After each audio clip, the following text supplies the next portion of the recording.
پھر سانپ کا ڈسا اتنا نہیں تڑپتا جتنا غیبت کا ڈسا ہوا انسان تڑپتا، پھر سانپ میں اتنا زہر نہیں ہوتا جتنا اس گندی زبان میں زہر ہوتا ہے، شیر کا پنجہ اتنا نہیں پھاڑتا جتنا یہ 2.5 انچ کی زبان گوشت کو چیر پھاڑ کے رکھ دیتی ہے۔ پٹرول اور گیس کی آگ سے وہ آگ نہیں بھڑکتی جو اس چھوٹی سی زبان سے آگ بھڑکتی ہے۔ شہروں کے شہر جل رہے ہیں اور اس کے پیچھے بات کیا ہے؟ غیبت، غیبت، گندا بول، گندا بول۔ ہاں اگر گھروں کو جنت بنانا ہے غیبت چھوڑ دو۔ دھن رے دھنی اپنی دھن، پرائی دھنی کا پاپ نہ پن، تیری روئی میں 4 بنولے، سب سے پہلے ان کو چن۔ کیا مطلب؟ اوروں کی برائیاں نہ دیکھو، اپنی برائیاں دیکھتے رہو، دیکھتے رہو۔ اپنی کمیاں دیکھو گے تو اللہ تعالیٰ مرنے سے پہلے توبہ نصیب فرما دے گا اور ساری دنیا تمہیں اچھی نظر آئے گی۔ اگر اپنی اچھائیاں دیکھو گے اور اوروں کی برائیاں دیکھو گے تو اللہ توبہ کا دروازہ بند کر دے گا، سارا جہان آپ کو برا نظر آئے گا، اپنی ذات آپ کو بڑی اچھی نظر آئے گی اور بڑی قابل تعریف نظر آئے گی، اور اس کے ساتھ پھر تکبر پیدا ہوتا ہے، اور تکبر میں مرنے والا جنت کی ہوا بھی نہیں سونگھ سکتی۔ پہلے عجب آتا، عجب کیا ہے؟ میں بڑا اچھا ہوں، میں بڑا اچھا ہوں، یہ عجب ہے، میں بڑا اچھا ہوں، صرف اس حد تک، میں بہت اچھی ہوں، میں تو بہت اچھی ہوں، میں تو بہت اچھا ہوں، یہ عجب۔ جب عجب کو لگام نہیں دے گا تو اگلا درجہ آئے گا، اگلا درجہ۔ عجب اور تکبر کی حد ساتھ ساتھ ہوئی ہوئی ہے۔ جیسے بارڈر پر پولیس کھڑی تھی، بارڈر پر فوجیں کھڑی ہوتی، رائٹ، آپس میں بارڈر مل نہ جائے تو عجب اور تکبر کا بارڈر ملا ہوا ہے۔ تکبر کیا ہے؟ میں بڑا اچھا، وہ بہت گندا، میں بڑی اچھی، وہ بہت گندی۔ اپنی اچھائی کے ساتھ جب اگلے کی نفرت پیدا ہو جائے، اگلے کی حقارت پیدا ہو جائے، اس کا چھوٹا ہونا دل میں اتر جائے تو پھر یہ تکبر ہے، تکبر۔ اور تکبر عزازیل را خار گرد، شیطان نے شرک تو نہیں کیا تھا، تکبر کیا تھا، اگر میں سجدہ نہیں کرتا۔ اتنی بات تو اس کی ٹھیک ہے کہ مخلوق کو سجدہ نہیں ہوتا، لیکن کیوں نہیں کرتا تھا؟ انا خیر من۔ دو باتیں، اللہ نے زمین آسمان سے کہا میری مانو، ان کا یا اللہ ہم نہیں مانتے۔ اللہ نے شیطان سے کہا میری مانو، ان کا یا اللہ میں نہیں مانتا۔ تو زمین آسمان کو کچھ نہیں کہا، شیطان کو مردود کیا، کیوں؟ دونوں نے انا اردنا الامانۃ علی السماوات والارض والجبال، ہم نے آسمان، زمین، گلگت کے پہاڑوں کو کہا میری امانت اٹھاؤ، فابین ان یحملن منھا، وہاں کہنے نہیں اللہ ہم نہیں اٹھاتے، ہم نہیں اٹھاتے، ہم نہیں اٹھاتے، ان کو تو کچھ نہیں کہا۔ اللہ نے کہا وَإِذْ قُلْنَا لِلْمَلَائِكَةِ اسْجُدُوا لِآدَمَ فَسَجَدُوا إِلَّا إِبْلِيسَ، اللہ نے کہا سجدہ کرو، شیطان نے کہا میں نہیں کرتا۔ مَا مَنَعَكَ أَن تَسْجُدَ لِمَا خَلَقْتُ بِيَدَيَّ، تو سجدہ کیوں نہیں کرتا؟ زمین آسمان تم بوجھ نہیں اٹھا رہے؟ نہیں اللہ ہم نہیں اٹھائیں گے۔ شیطان تو سجدہ کیوں نہیں کر رہا؟ میں نہیں کر رہا۔ فرق کیا ہے؟ شیطان نے کہا میں نہیں کرتا، کیوں نہیں کرتے ہو؟ انا خیر منہ، میں اچھا ہوں، یہ برا ہے۔ خلقتنی من نار، میں آگ سے بنا، آگ اوپر جاتی۔ دیکھو نا، دیا سلائی کو آگ لگاؤ اور اس کو الٹا بھی کرو تو آگ اوپر جاتی، آگ اوپر جاتی۔ خلقتنی من نار وخلقتہ من طین، میں آگ سے، یہ مٹی سے۔ استخبر، وہ متکبر ہوا، نہ دفاع ہو جا۔ اچھا زمین آسمان نے کہا ابھی اللہ ہم نہیں اٹھاتے، اللہ نے کہا کیوں؟ اشفق، یا اللہ ہمیں تیرا ڈر، اللہ ہمیں تیرا خوف ہے کہ ہم تیری امانت اٹھا نہیں سکیں گے، یار ہماری ہمت نہیں کہ ہم تیری امانت۔ اشفقنا منہا، وہ ڈر گئے کہ اللہ ہمارا بس کا نہیں ہے۔ اللہ کا جاؤ معاف کر دیا۔ انہوں نے کہا میں اچھا لگتے ہوں، مردود ہے قیامت تک کے لیے۔ تو میرے بھائیوں بہنوں، ایک بہت بڑی آگ ہے جو جنگل کی آگ سے بھی زیادہ شدید ہے، اور یہ زبان کا غلط بول ہے، یہ غیبت ہے، یہ غیبت جو سب سے زیادہ انسانوں کو جہنم میں لے کر جائے گی، سب سے زیادہ انسانوں کو جہنم میں گرائے گی۔ عیسیٰ علیہ السلام گزر رہے تھے، ایک ڈاکو بیٹھا تھا پہاڑ کی چوٹی پر، اس کی نظر پڑی، اس کو خیال آیا میں کیا زندگی گزار رہا ہوں۔ انہوں نے کہا یا اللہ میری توبہ مجھے معاف کر دے، آئندہ تیرے نبی کا ساتھ لوں گا، اور یہ کہہ کر پہاڑ سے نیچے اتر آئے اور ساتھ چل دیا۔ ایک آدمی عیسیٰ علیہ السلام کے ساتھیوں میں سے، اس نے پیچھے مڑ کے دیکھا تو وہ ڈاکو تو جو نیک لوگ ہوتے ہیں نا، نیک لوگ، ان کے لاشعور میں اپنا اچھا ہونا اترا ہوتا ہے، ہم بڑے اچھے ہیں۔ یہ چیز بہت بڑا سبب ہے دین سے دور لوگوں کے اور دور ہو جانے کا۔ جنید جمشید گلوکار ہے، گانا گانے والا، اب ماشاءاللہ توبہ کر لی ہے، مجھ سے بڑی داڑھی ہے، مجھ سے بڑی پگڑی باندھتا ہے۔ 6 سال ہم اس کے پیچھے پھرتے رہے۔ جب اللہ نے اس کو توبہ کی توفیق دے دی تو اس نے مجھ سے کہا، میں صرف اس وجہ سے ان راہوں پہ چلا کہ تم نے مجھے حقیر نہیں سمجھا اور نفرت کا اظہار نہیں کیا، اور دوسرا کبھی فتویٰ نہیں سنایا کہ تو حرام کھاتا ہے، حرام ہی تو کھا رہا ہے، نہیں ہم نے کبھی منہ سے نہیں کہا تو حرام کرتا ہے، حرام کھاتا ہے۔ سنتے رہے سنتے رہے سنتے رہے، چلتے رہے چلتے رہے۔ 6 سال کے بعد خود ہی توبہ کر لی، 3 چلے بھی لگا لیے اور داڑھی بھی رکھ لی اور چلے بھی لگ گئے اور کتنے حج ہو گئے، اور اس کے پیچھے کیا تھا؟ صرف محبت۔ اس کے گناہ کا اس کو تانا نہیں دیا۔ تو یہ جو تانا دینا ہوتا ہے یہ اور لوگوں کو دین سے دور کرتا ہے۔ تو اس آدمی نے عیسیٰ علیہ السلام کے ساتھ نے یوں دیکھا اور بڑی حقارت سے کہا، ہاں بڑے آئے ہیں جو نیک لوگ ہوتے ہیں، نیک پاک عورت، پردے دار عورت، کوئی آ گئی ایسی بیچاری تھوڑی سی اعمال میں ڈھوجے تو اس کو بڑی ایسے نفرت کی نظر سے دیکھتی، آپ بڑی نیک حاجن بنتی، اس کو ایسی نظر سے دیکھتی۔ یہی حال یہ پکے نمازیوں کا ہے، یہ ایسے دیکھتے ہیں کہ جیسے پتہ نہیں اگلا دین سے ہی نکل گیا ہے۔ تو اس نے یوں دیکھا، تو اللہ تعالیٰ نے فوراً جبریل کو بھیجا، کہا میرے روح عیسیٰ تیرے پیچھے 2 آدمی آ رہے ہیں، ایک تیرا ساتھی ہے، ایک ڈاکو اور چور چکا ہے۔ ڈاکو سے کہو تیری توبہ پر تیرے پچھلے سارے معاف، تو نئے سرے سے عمل کر، اور اپنے ساتھی سے کہو تیری نفرت کرنے پر تیری ساری نیکیاں برباد، تو بھی نئے سرے سے اب نیکی، تیرا سب ختم۔ تو ٹھیکیدار ہے میرے بندے کو حقیر سمجھنے کا۔ تو میرے بھائی اور بہنوں، ہمارے گھروں میں آگ ہے، آگ، اور وہ آگ چولہے کی آگ سے تیز ہے، پیٹرول گیس کی آگ سے تیز ہے، اور وہ غیبت کی بھڑکائی ہوئی آگ ہے۔ یہ وہ آگ ہے جو زبان نے بھڑکائی ہے، اس کو پانی سے نہیں بجھایا جا سکتا۔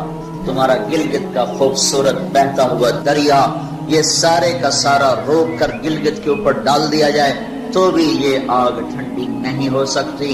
اس آگ کو ٹھنڈا کرنے کا اللہ تعالیٰ ہی نے کہا ہے طریقہ، جو بتایا کہ لا یغتب بعضکم بعضا، بند کر لو زبانیں، غیبت مت کرو، لا تجسسوا، ہمارے نبی نے کہا کسی کی ٹو نہ لگاؤ، کیا کرتی ہے کیا کرتا ہے، لا تحسسوا لا تجسسوا، تحسس کیا ہے؟ خود پیچھے پھرنا، اور تجسس کیا ہے؟ کسی کو پیچھے لگ جاؤ، دیکھو کہ جیسے پولیس ہی نہیں، حکومت والے CID لگاتے ہیں نا، CID، یہ تجسس ہے، تجسس جاسوس، اسی سے جاسوس ہے، تجسس سے جاسوس۔ اور وہ رپورٹ لکھتے ہیں، وہ الٹی لکھیں سیدھی لکھیں، اسی پہ فیصلے ہوتے ہیں۔ تو میرے نبی نے کہا کسی کی ٹو نہ لگاؤ، کسی کی برائیاں نہ دیکھو، برائیوں پہ پردے ڈالو، اچھائیوں کو اچھالو، تو اللہ تمہیں سیدھا جنت کی راہوں پر لے جائے۔ تو جہنم وہ ہے جس میں مسلمان مرد عورتوں کو ڈالا جائے گا جو نافرمانی کرتے، نماز چھوڑتے مر گئے، سود کھاتے مر گئے، حرام کھاتے مر گئے، رشوت لیتے مر گئے، نماز چھوڑتے مر گئے، روزہ چھوڑتے۔ ایک اور بتا دوں، یہ گناہ تو عام ہے، بہنوں کو حق نہیں دیا اور اس کے ساتھ مر گئے۔ بہنوں کا حق ہے نا باپ کی جائیداد میں، ماں کی جائیداد میں۔ اگر باپ نے 3 روپے چھوڑے ہیں، ایک بھائی 2 بہنیں ہیں، 2 روپے ایک بھائی کو ملے اور آدھا ان کو ملے گا، تو کیا ہوا بھائی؟ ادھر کیا ہوتا ہے؟ سارا حق بھائی دبا کے بیٹھ جاتا، سارا حق بھائی نے دبایا، اور بھائی کیا ہوا؟ کہا جی ہمارا رواج کوئی۔ اچھا، قرآن تو کہتا ہے للذکر مثل حظ الانثیین، 2 بیٹیوں کے برابر ایک بیٹے کا حصہ ہے، 1 روپیہ بیٹی کو ملا، 2 روپے بیٹے کو ملے، 8 آنے بیٹی کو ملے، 1 روپیہ بیٹے کو ملے گا۔ اور اللہ تبارک و تعالیٰ نے عورت کا حق پہلے بتایا، مرد کا حق بعد میں بتایا، للذکر مثل حظ الانثیین، للذکر مثل حظ الانثیین۔ اور یہاں ساری گلگت کی وادی بہنوں کا حق کھا جاتی ہے، اور کوئی کہتا بھی نہیں کہ حرام ہو گیا۔ تو رشوت کھائے تو کہتے رشوت کھاتا ہے، کوئی سود کھائے کہتے بڑا مجرم ہے سود کھاتا ہے، کوئی ڈاکہ ڈالے تو کہتے بڑا ظالم ہے ڈاکے مارتا ہے۔ سارے گلگت والوں نے بہنوں کے حق پہ ڈاکہ مارا، نہ کوئی مقدمہ ہوا، نہ کوئی فریاد ہوئی، نہ کسی نے ہائے کی، اور کسی بہن نے کچھ مانگ بھی لیا تو الٹا اسے پہ چڑھائی ہو گئی. بہنوں کا حق کھاتا ہوا مر گیا، جنت کی ہوا بھی نہیں لگی. ماں کا حق کھا لیا، خامد مر گیا، اللہ نے ماں کا حق رکھا ہے. اولاد ہے تو 8واں حصہ ماں کا ہے، اولاد کوئی نہیں 4تھا حصہ ماں کا ہے. باپ مر جاتا ہے، مائیں بیچاری فقیر بن کے بچوں سے خیرات مانگتی ہیں، حالانکہ اللہ نے خامد کے حق میں سے 1/8 ماں کا حق رکھا تھا. کوئی نہیں دیتا.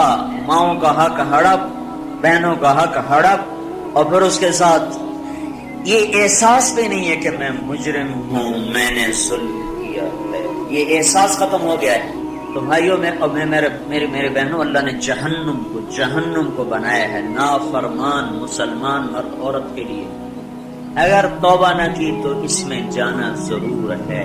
جو ہے نا آخری آدمی جو نکالا جائے، جب وہ نکالا جائے گا تو اللہ تعالیٰ کہیں گے اس کو نکالو، ایک آدمی 2000 اس کو نکالو.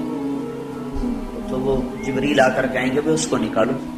تو دوزخ کا فرشتہ مالک کہے گا کہ دوزخ نے ایک کروٹ بدلی ہے، اس میں ہر چیز کو اس نے الٹا پلٹا کے پھینک دیا ہے، مجھے سمجھ میں نہیں آ رہا وہ کہاں پڑا ہوا ہے. تو جبریل کہیں گے یا اللہ وہ مالک کو پتہ نہیں چل رہا وہ کہاں پڑا ہوا. تو اللہ تعالیٰ کہیں گے جاؤ فلاں پتھر کے نیچے دبا پڑا ہے.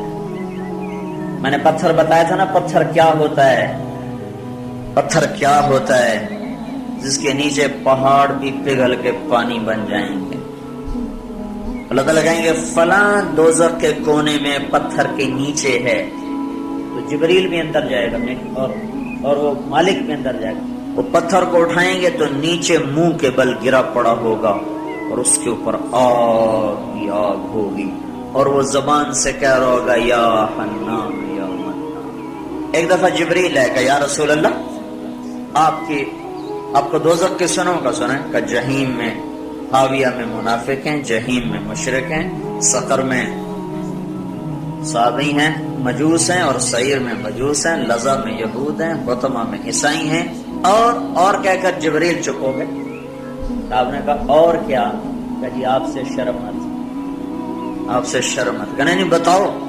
کہا جہنم میں آپ کی امت ہے، نافرمانی کرتے ہوئے جو مر گئے توبہ کیے بغیر. تو ہمارے نبی بے ہوش ہو کے گر گئے اور روئے جا رہے، نہ کسی سے بات کر رہے، نہ کلام کر رہے، نہ کھانا کھا رہے، روئے جا رہے.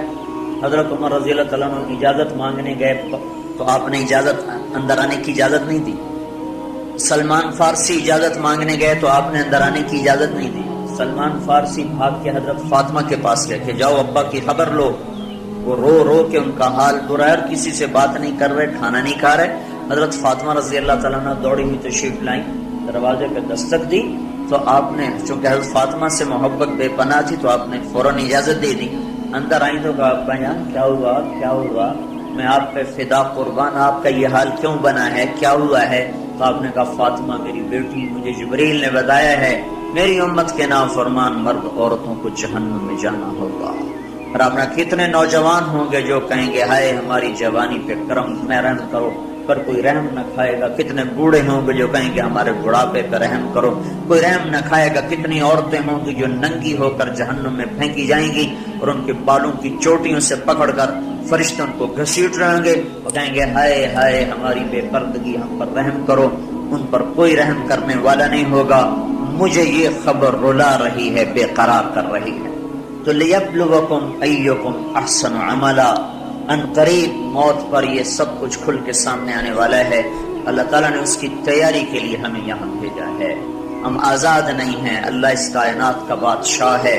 زندگی موت کا نظام بنایا اور عزت اور ذلت کا نظام بنایا، جنت اور جہنم کا نظام بنایا، عرش فرش زمین آسمان چاند تاروں کا نظام بنایا، اور دنیا اور آخرت کی ساری عزتوں تک پہنچانے کے لیے حضرت محمد صلی اللہ تعالی علیہ وسلم کو رہبر بنا کر، ہادی بنا کر، قیامت تک کے آنے والے انسانوں کے لیے رہبری کا طریقہ دے کر آپ نے مدینے مکے کی پہاڑیوں سے آپ کو چاند بنا کے، سورج بنا کے آپ کو طلوع فرمایا. اور پھر قیامت تک کے لیے سورج چمکتا رہے گا، یہ چاند چمکتا رہے گا، نہ یہ گھٹتا ہے اور نہ اس پر کوئی گہن لگتا ہے، نہ اس پر کوئی داغ آتا ہے، نہ اس میں کوئی آگ ہے.